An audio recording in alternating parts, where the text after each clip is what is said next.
Next to my spiritual master, all the devotees, and my mother, who's here. Hare Krishna.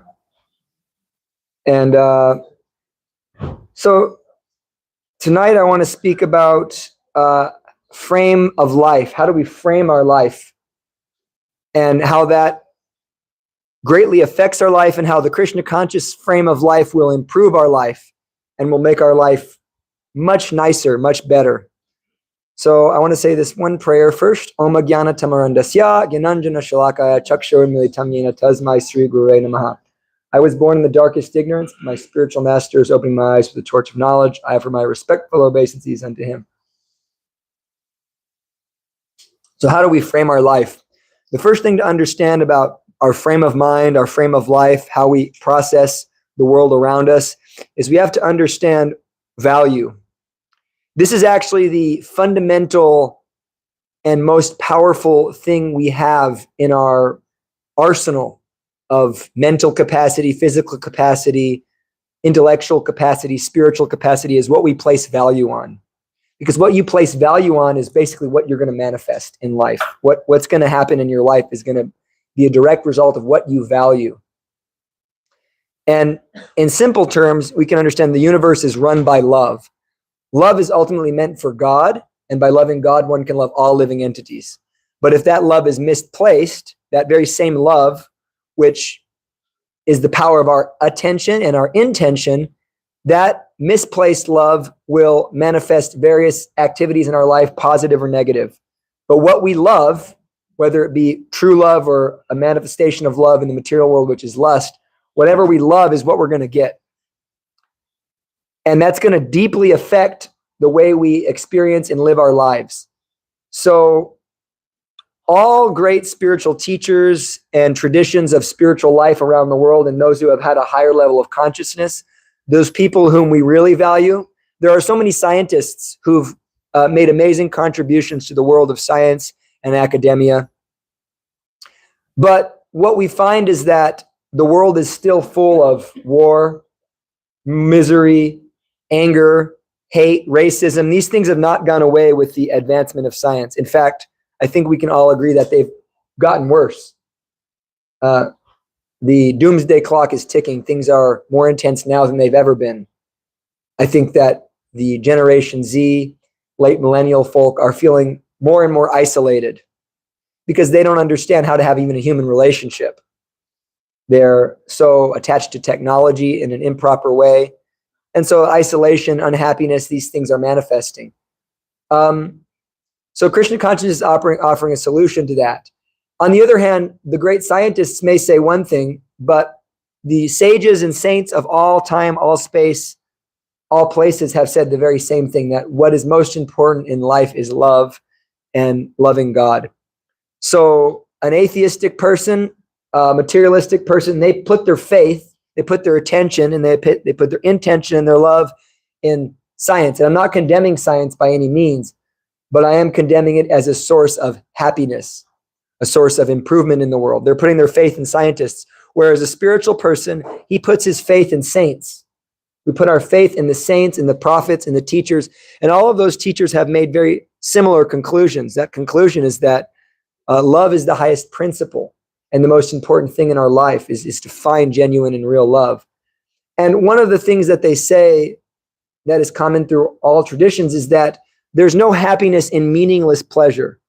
Everybody wants pleasure. We're seeking pleasure. But meaningless pleasure doesn't actually satisfy the soul. It's meaningless. Krishna says, Yehi samsparsha daboga dukkha yoniya evate aryatavanta konteya nate shiramate buddha.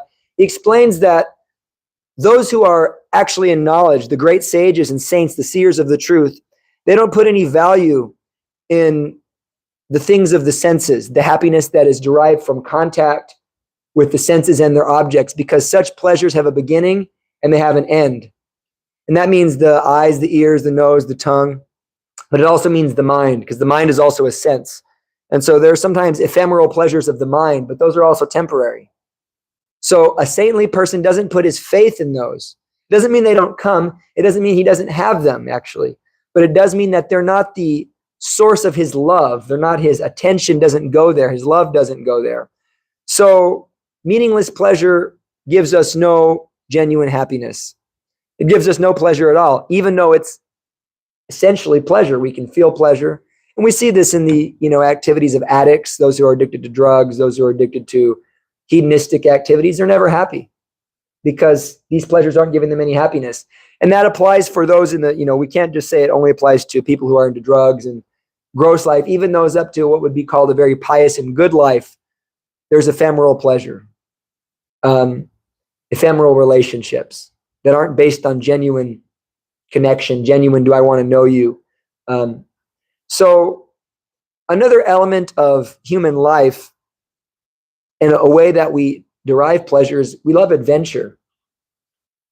Everybody loves adventure. I love adventure. I love to travel. I love to go places. It fuels my life. And all of the books and stories and novels we read, they're adventure stories. There's a main character, an innocent character, and he goes out on an adventure. And somehow that's very inspiring. There's the Lord of the Rings, and Star Wars, and Harry Potter, and so many, famous stories people love. Adventure. What makes an adventure? What makes something an adventure? Uncertainty. Uncertainty, yes. Uncertainty. A goal, yeah. A challenge, unknown, danger, unknown, a goal. This is an adventure. But we spend most of our whole lives trying to avoid danger, trying to avoid the unknown. And basically, when we avoid those things, we live without a goal in life. So if we spend our whole lives like that, then we have to get our adventure vicariously by reading all kinds of novels and so forth. We're not actually going to go ahead and be the hero, the hero of our own life. Good thing is Krishna says, I am adventure. One of the things Krishna says in the Bhagavad Gita, he says, I am the sun, I am the moon, I am the taste of water, I am the strength of the strong, I am the ability in all men. He says, I am fame, I am fortune, and I am adventure. So if you want adventure, you have to go to the adventure personified. That is Krishna. God is the ultimate adventure.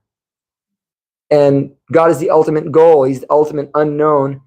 And he's also the ultimate known.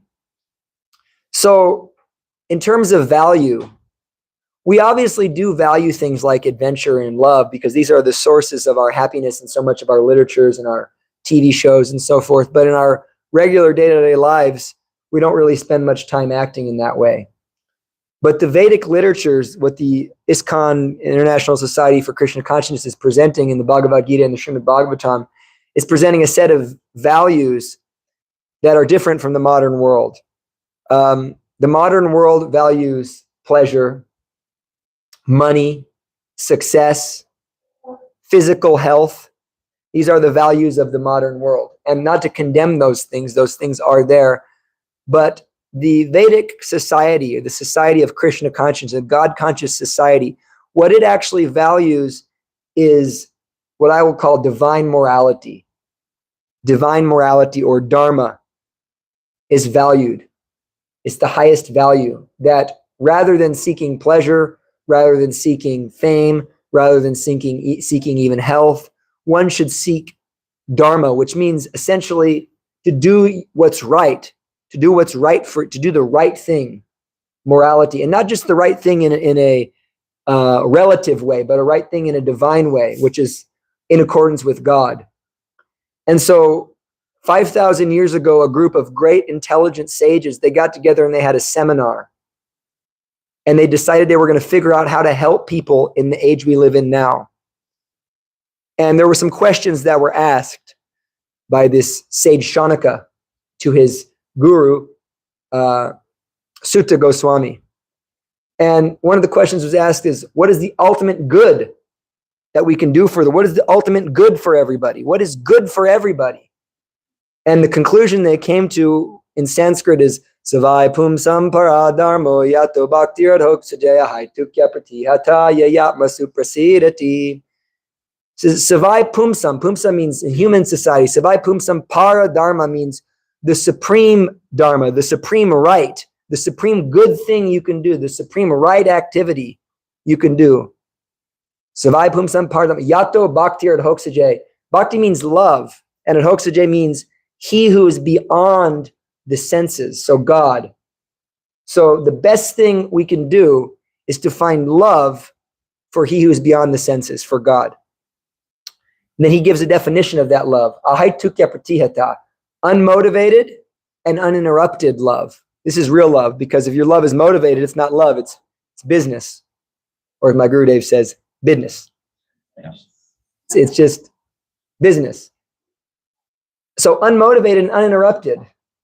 No one likes to be in a relationship where you're loved and then you're not loved and then you're loved and you're not loved. That creates like a toxicity. So we should have steady, determined love for Krishna.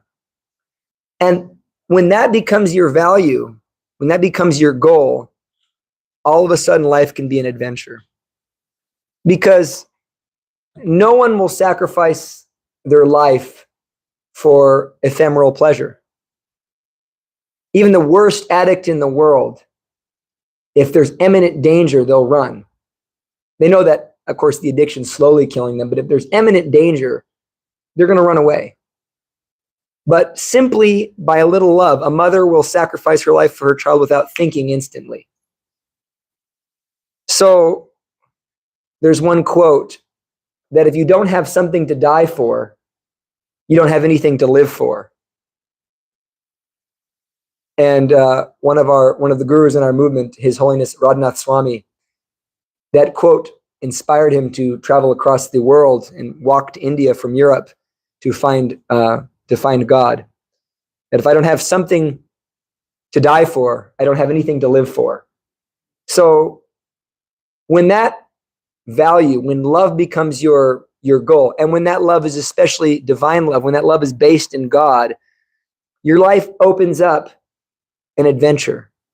Now, it doesn't mean you're going and fighting dragons and dark wizards and so forth, but even your internal life becomes a great adventure. Every day becomes a new discovery of who you are, who God is, who are those around you.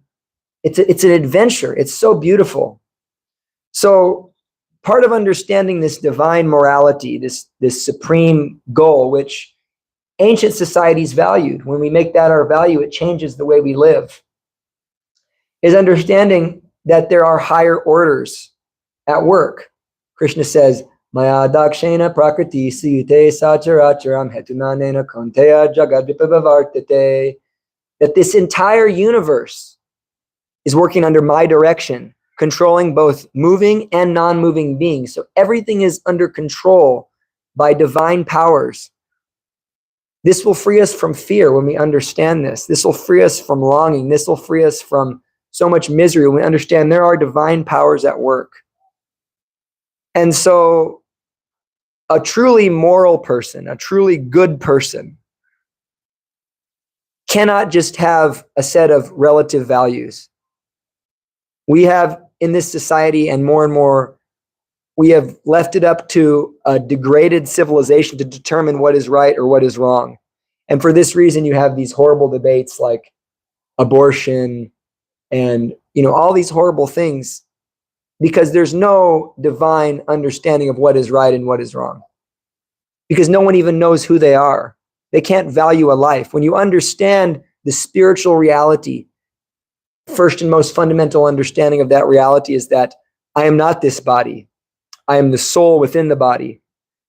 And that because I am a soul within the body, I'm not bound by the racism, the sexism, all of these isms, the religionisms. I'm not bound by these things. So I can love everybody. I can love every animal, every creature, because there's a soul in that body, in that creature. I can love them. I can see them in that way.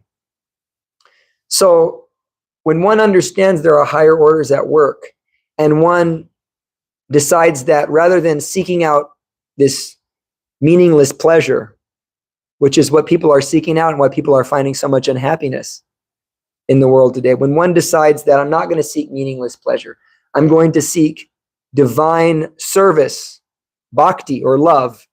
The word for love in Sanskrit, bhakti, prema bhakti, isn't just a feeling between two people or between two things, because feelings are temporary. But actually, this real love is based on action. I'm going to take an action for your pleasure. And I might sacrifice my own pleasure for your pleasure.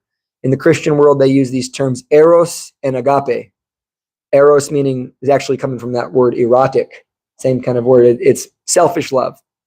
Whereas agape means love that is sacrificial. And in their idea is that the sacrifice of Jesus Christ is the ultimate manifestation of agape, that there's supreme sacrifice for the benefit of all. And that all those who are following a spiritual path should strive for this prema in Sanskrit, agape in the Christian Greek terms. So when one has this higher love, this higher order, they understand there's a metaphysical reality, there's a higher reality at work.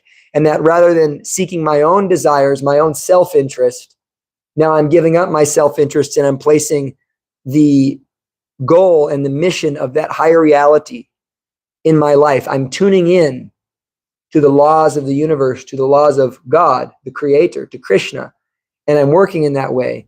Now, because I'm living in harmony, although life could be filled with dangers and filled with unknown, actually everything is known because I know that Krishna is in control. And if one has that faith and that understanding and that realization that Krishna is in control, their life will shift.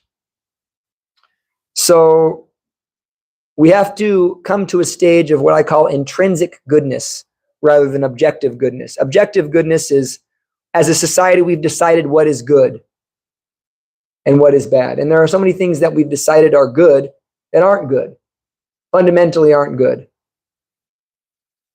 I don't want to get into them because they make people very mad because this is truth. But there are things that people decide, this is good, but it's not good.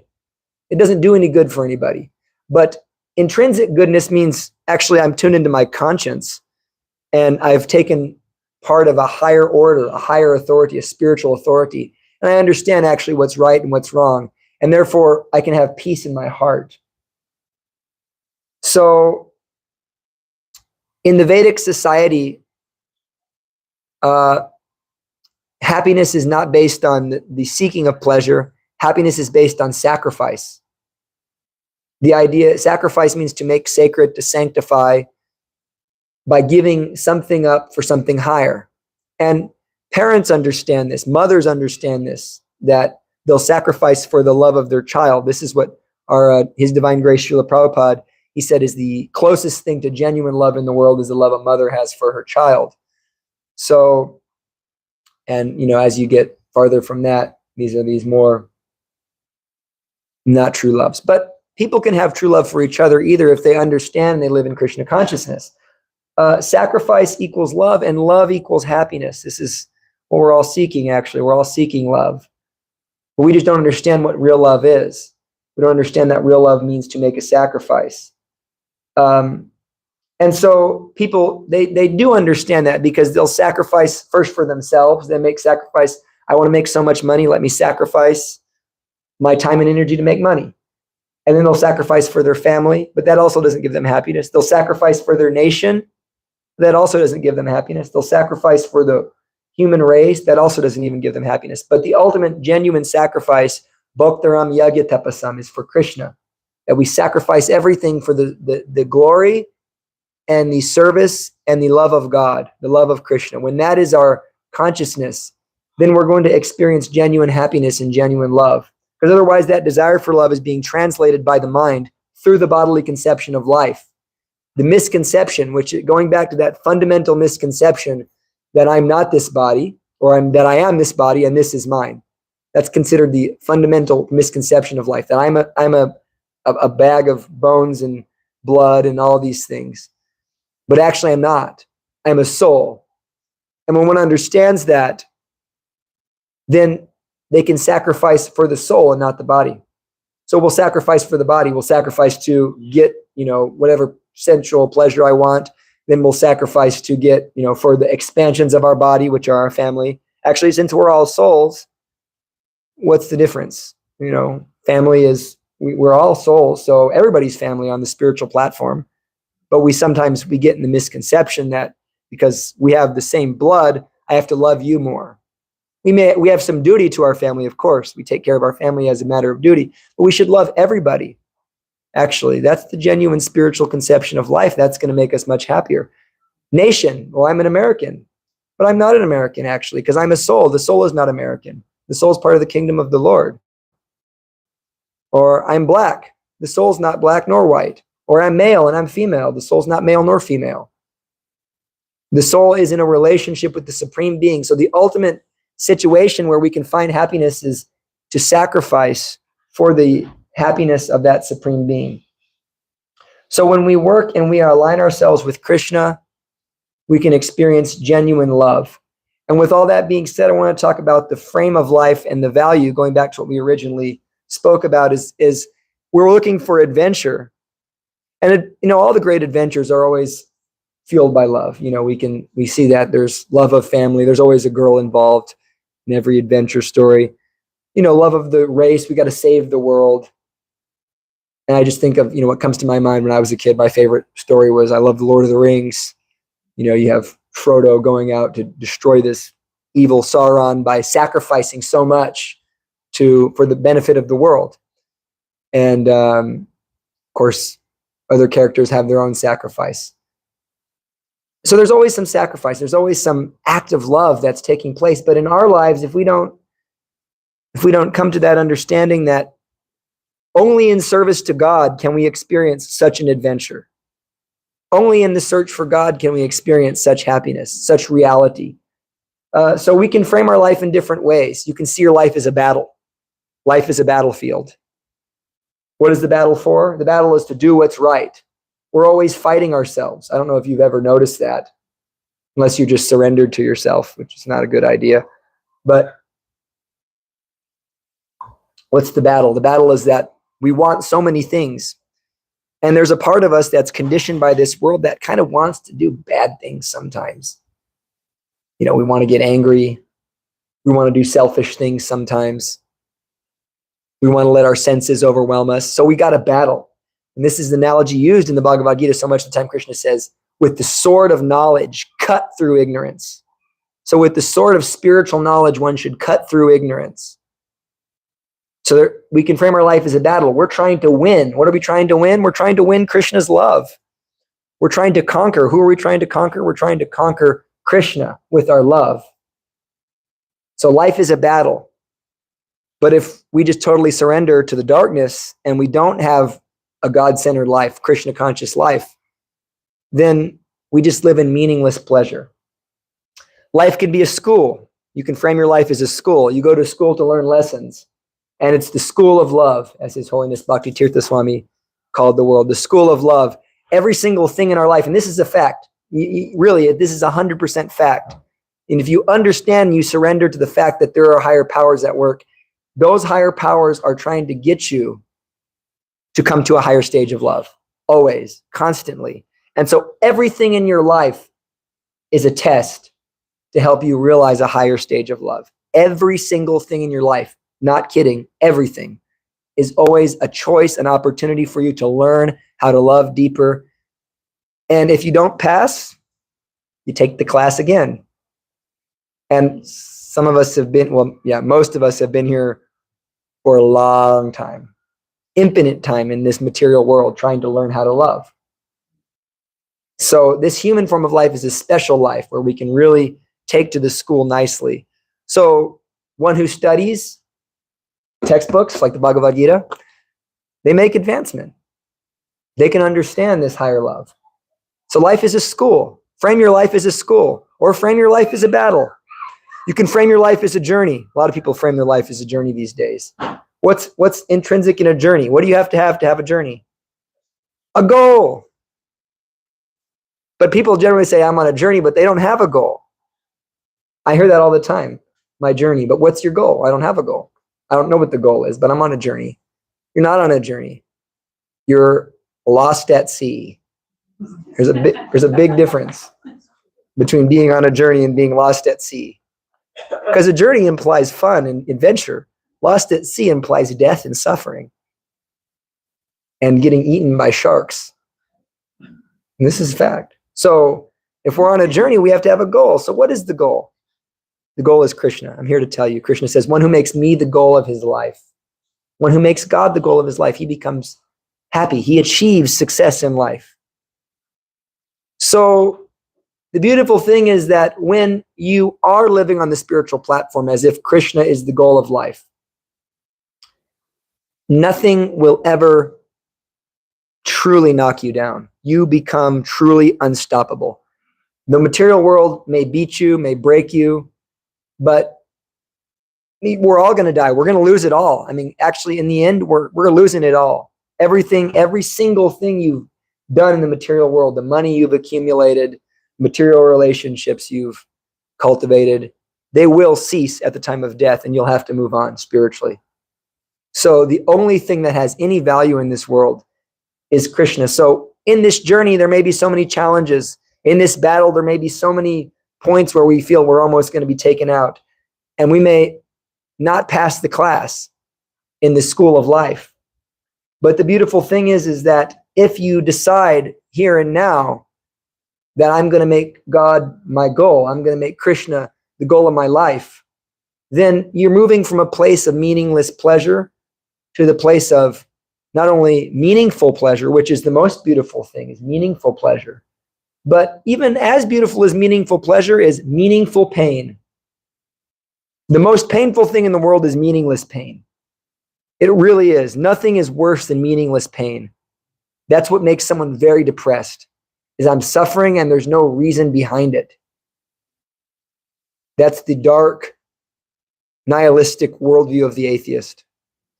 But for the God-conscious person, for the one who's realized the absolute truth, meaningful pain can be experienced as something as simple as exercise. You know, I like to lift weights sometimes, and it's painful, but it's meaningful actually, because I know that it's improving my body. It actually makes me feel better and more healthy, and I have a better life because of it. So what to speak of the weight room, the school of life, the battle of life, the sacrifice we're making and the journey we're taking, we're undergoing. When we sacrifice in that journey, when we face pain, when we face those things that break our heart, those situations where we failed, where we didn't do as good as we wanted, we were hurt. When we come to those circumstances, we understand that they're for a higher purpose and that I will achieve a higher level of reality because of it. And the beautiful thing about any material battle, there's no guarantee you're going to win. Any material class, there's no guarantee you're going to pass. And any material journey, there's no guarantee you're going to achieve the goal. And even if you do, they're all going to cease at the time of death. But the beautiful thing is when you decide here and now that Krishna is the goal of my life, you will be successful. That's all it takes is sincerity. You are guaranteed success. There's no doubt. Krishna promises, Sarva dharman parityaja, mamekam sharanam vraja, ham tvam sarva papebhyo, moksha shamima suchaha. Abandon all varieties of religion and surrender unto me. Krishna says, abandon religion and surrender unto me. I will relieve you of all your bad karma. He says, do not fear, ma suchaha. Do not fear. So the day we say, Krishna, I am yours, and we decide, I'm going to work for God now, then our success is guaranteed. And all of the pain becomes meaningful. All of the pleasure becomes meaningful. And we don't have to suffer the misery of meaningless pleasure. So we should value God. We should value spirituality. We should value the improvement and the rectification of our spirit over all other things. Doing what's right for the pleasure of the supreme right, then we'll be happy in life. But as long as we value that which is temporary and that which brings no genuine happiness, we will never be happy. So this all begins by chanting this beautiful prayer, Hare Krishna, Krishna Krishna, Hare Hare, Hare Rama, Rama Rama, Hare Hare. This is a prayer begging God and his energies to engage you in their service. And I'm a monk, I live at a temple, and I do travel a lot, but most of the time I'm here. And so where's the adventure? Inside and every day there's such an adventure. that I can say that even today, and perhaps, and I can, in all honesty, I've been going through quite a hard time. It's still the best day of my life. So thank you very much. Any questions or comments? Meg? Yeah, I just want to comment about this sanctity of life and how you have to have meaning in your suffering, and also you have to have a reason to die. Something you have to reason to. You have to have something to die for. Yeah, to live. Yeah. I just noticed a phenomenon in American culture, probably in the last 10 years. Very disturbing. White males being family annihilators. Scott Peterson, another guy, Chris Watts. You mean like a consciousness of people saying family is not necessary? Is that what you're referring to? These men earlier. Oh, okay. Pregnant wife and their children. Okay, what about that? It's been going on. Phenomenon's been going on probably the last 10 years. And just recently I noticed I felt lane at the supermarket. There was another one. This man killed his wife, a girlfriend. So I'm trying to understand why this is taking place.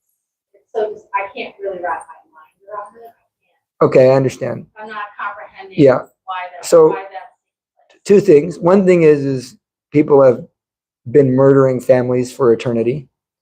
Unfortunate reality. I mean, there's evidence in the Bhagavatam. Ashvatthama killed 5 innocent children 5,000 years ago, and they were all related. But what we can understand is that this type of behavior is a result. The behavior looks evil, but evil is simply ignorance. And we're murdering our human family, though. There's war everywhere taking place. So why is this war happening? Why are people becoming more and more violent, angry, envious? Because they have a low consciousness. And no matter how many things and policies the politicians pass, unless they decide that we're going to raise people's consciousness, there's not going to be a shift. Because the instant I have a higher consciousness, I won't even kill a fly. I won't. Unless I won't even kill a poisonous spider unless it's an imminent danger to someone I love or myself. So if I won't kill that, I won't even eat meat, then your consciousness, what would make me kill a human unless it's absolutely necessary? And people go into family life these days. They become married because they want unlimited pleasure. And family life is just another sacrifice one may make in life for the pleasure of God. It's a sacrifice. Unless it's framed that way, the Vedas describe it as hitmatma patam griham andakupam. It's actually like the death of the soul, because you're entangled in family and you're not free anymore. So it's the death of the soul unless one has this conscience that I'm sacrificing for God's pleasure. Then it actually becomes a source of great happiness, just like everything else in Krishna conscious society. So that's all I got. Thank you. Hare Krishna. I think we're out of time. So we'll chant Hare Krishna now. Grantharas or Hare Krishna Mahamantra Ki Jai.